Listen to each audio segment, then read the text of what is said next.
Hello and welcome to another episode of a weekly Waypoint. That's it. Can you believe I'm still doing these? Today we are playing a game called Trackmania, which if you do not know what it is, probably requires some explaining, especially this game mode. Trackmania is a game where basically you are given a level. This is in the normal mode, not this mode, and you are basically trying to beat your best personal time on it, but you're doing it on a server full of other people who are also trying to do this at the same time, and like you can see them as ghosts, you can never actually bump into them or anything like that, and like, you know, it says who did the best time of that round, which usually lasts on a traditional server for like 10 minutes or so. I don't know how they do it on the official servers here, but this is basically a new entry in a series which has been out on PC for a while, but it's free to play. It's got like a subscription service, and it's not necessarily the best free to play game. I've started rubbing up against the limitations of it, but you know, if you want to play it the way you used to, where you would set up a server and just play on it with your mates all the time, that's going to require a subscription. But if you're a casual like me, you just play the official seasonal tracks and you play it on the official servers, and you still have a good time with it like you always would have done. It's definitely a step up from Trackmania Turbo, I can tell you that much. And I really enjoy Trackmania Turbo for the single player campaign, but from what I'm aware of, its multiplayer offerings are not all there. But the game mode you're currently watching is their Battle Royale mode, basically, except there's no battling about it. It's just called Royal, which kind of feels like they didn't try that much in the naming. But I actually really like the way they handle the teams. You're basically put on a team of an animal. You're watching me as a dolphin, and it applies a skin to your car and everything. And I believe you can like unlock that skin if you win enough times with it to use in like other modes, which I think is pretty damn cool. It's kind of like Fall Guys, I would say, more than any other like battle royale, except again it's about driving, and every round you have 5 different like difficulty levels, and the team that gets the furthest earliest basically gets the most points and wins.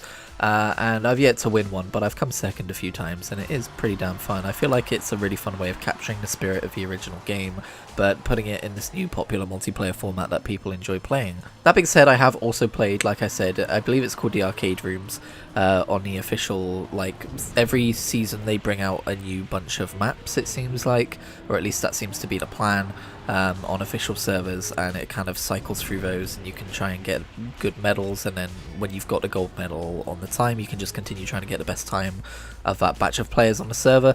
And yeah, if you're like trying to navigate tight courses at high speeds without fucking up, it's a pretty damn good time. Trackmania remains a game unlike any I've really played, and I'm pretty happy that it's got a new game out. I don't think I would ever actually shell out for the subscription, but I'm glad that it's out and that I was able to play it because it was free to play. Because I remember I saw it was coming out, I was like, oh, okay, that's cool. And then they were like, it's free to play. I was like, oh shit, I'll actually be able to play that when it comes out, and I've spent some hours in it, so, you know, pros and cons. Anyway, what else have I been up to this week? Well, the hyperfixation wheel has spun once again, and I am in Elder Scrolls Online land again. It doesn't have a land on the end of a name, I don't know why I said it like that. And that's just half of my fixation this week, which I guess kind of, is it really a fixation if it's only half of your attention span? I don't know, that's a question for someone more qualified than me. But yeah, after all that Oblivion I was doing, and by the way, there's still plenty of Oblivion videos I've yet to make and put out, so don't worry about that. But after playing so much Oblivion, I was starting to get the itch, you know, like the Elder Scrolls Online itch, if I want to dip my toe back into that game and see how things are going, especially since Necrom is coming out next month, and I have yet to finish High Isle. Although, I didn't really go back with the intent of playing through High Isle. I did end up doing so, and I had a good time doing so, but for the most part, the first few days of me playing were literally just me doing MMO things like leveling alts and having fun with like various things I want to do, like daily Black Sacraments, and doing the event that's currently on with White Streaks Mayhem, which is like PvP Cyrodiil stuff, and just generally having a fun time. But like I mentioned, I did eventually go back and finish the High Isle story, and yeah, it's good. It's a good story. It's I didn't really gel with the Blackwood/Deadlands story. I thought it was just repeating pretty much the vanilla story of that game. It was just, as I've criticized before, is just they turned what's his face? They turned Mehrunes Dagon into just Red Molag Bal. He literally wanted to do the same thing that Molag Bal wanted to do, and I remember there was a lot of talk before Blackwood and Deadlands came out about, ooh, but you know, destruction is only one aspect of Mehrunes Dagon. He also has ambition and revolution, and what could that mean? It just means he wanted to take over the world. Wow, what a solid take. You know, I still like doing the side quests in Blackwood. I still thought it was a solid destination, but the main story kind of bored me to tears. But I'm happy to say High Isle, they lowered the stakes in a way that it feels refreshing, and, you know, I still wasn't, like, completely wowed by it, but I had a decent time charting through it, and I think the thing I most appreciate about that campaign, they don't call it a campaign, about that main storyline, that main story quest line, oh god, I'm all over the place, is the returning characters. And I'm not going to spoil who all of them are because it's kind of a reveal fairly early on in the story, but it is a reveal. But I'm really pleased that they brought those characters back and did something with them. Something I've felt about Elder Scrolls Online in the past is that it's a shame that they don't have, you know, it's so horizontally designed. It's horizontally designed to a fault, right? Like, people love horizontal design. I love horizontal design. I think overall it plays to the game's strengths. But in terms of having a storyline that's interesting to advance over the years, it just doesn't exist. It's a new story every time. And I've also felt that way about their roster of characters. Like, you're constantly meeting new characters. There's no single roster of characters that you get familiar with. But I think they've done the returning characters thing so many times now that it is starting to feel more, you know, like it's being filled out, like it's like you've got these characters you recognize and you're happy to see them return. And while they may be written in a way that can be like a first time meeting for new players, obviously they have dialogue if you've met them before, it's done in a way that now when I think of Elder Scrolls Online and the characters within it, I do think of like the characters that appear in a few different areas, and you know, it feels like while they don't all know each other and they don't all contribute to one larger narrative arc, it is still like, you know, a roster of characters that I enjoy spending time with. But I said Elder Scrolls... Ooh, whoa, what? But I said Elder Scrolls Online was just one of my fixations this week. What's the other one? Well, you know how I went a long time without playing MMOs for a little bit? A long time for me, it was like a month or two. Well, I'm making up for that now by dual-wielding MMOs again. I'm playing Star Wars The Old Republic again for the first time in years. When I last put that game down, I was... what the hell was that noise? I think that was someone's tyres. When I last put that game down, I was halfway through the Sith Inquisitor questline, and for any of you who have not played Star Wars The Old Republic, think of it less as an MMO for now, and think of it more of the BioWare Star Wars RPG you didn't know about and always needed. Like, obviously there's Knights of the Old Republic 1 and 2, but those games have aged quite badly in my opinion, gameplay-wise. I could never get into them, sadly. But Star Wars The Old Republic, if you like MMOs, you'll probably enjoy your time kind of, you know, playing through the main story campaigns of each class up to level 50. There's 8 main story campaigns.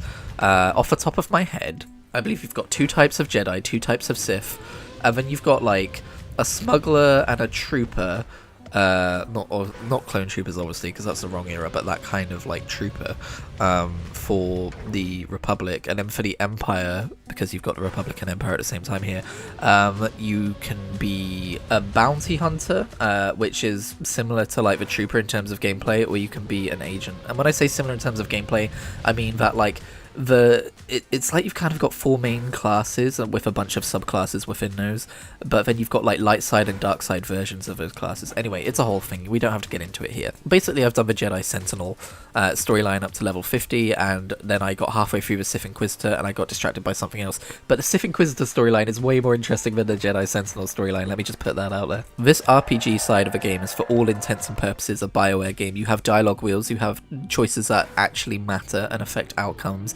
You've got companions and you have relationships with those companions, and you know, there's also downsides to Star Wars The Old Republic, like you probably don't want to play entirely free to play, at least pay for 1 month, and then you've got like this weird middle tier subscription status which is bearable to play with without paying. You know, they've got microtransaction shop out the wazoo.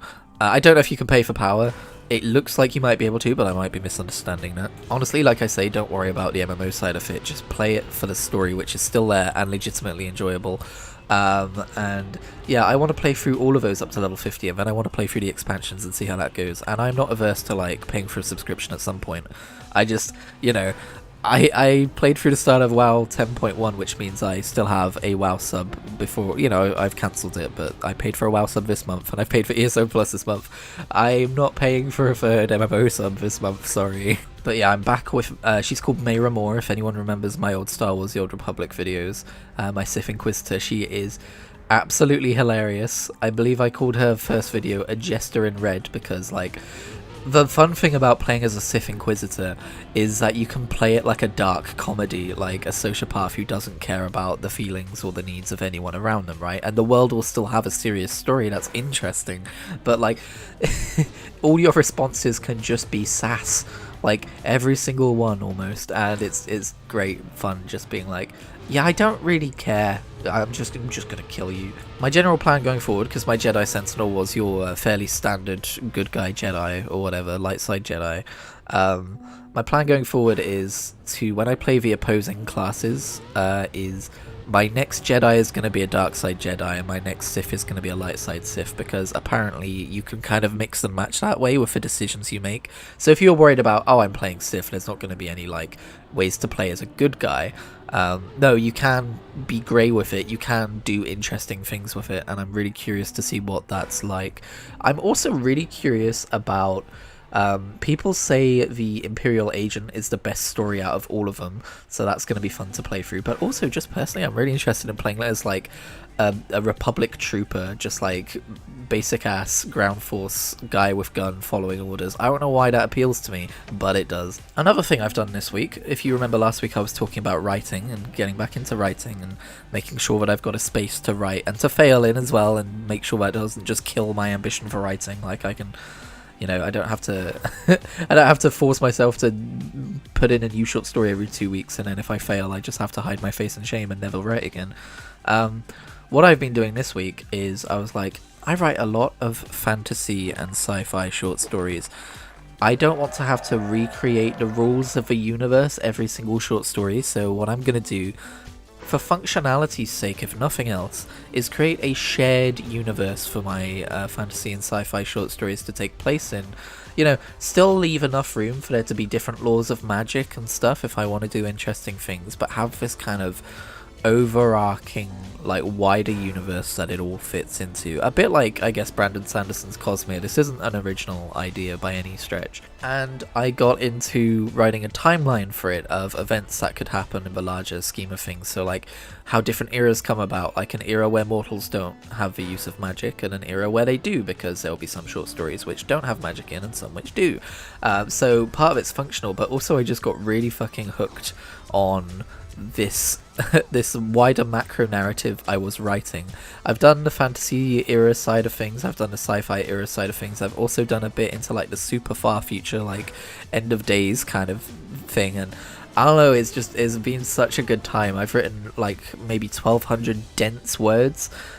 So if you don't know what I mean by that, I mean like 1,200 words isn't a lot, but when every single word is like, this happens, this happens, this happens, this happens, it is quite a lot of stuff you've written about. And it's still extremely early days, and I do think, I think the fantasy era I've set up is a little derivative in some ways at the moment.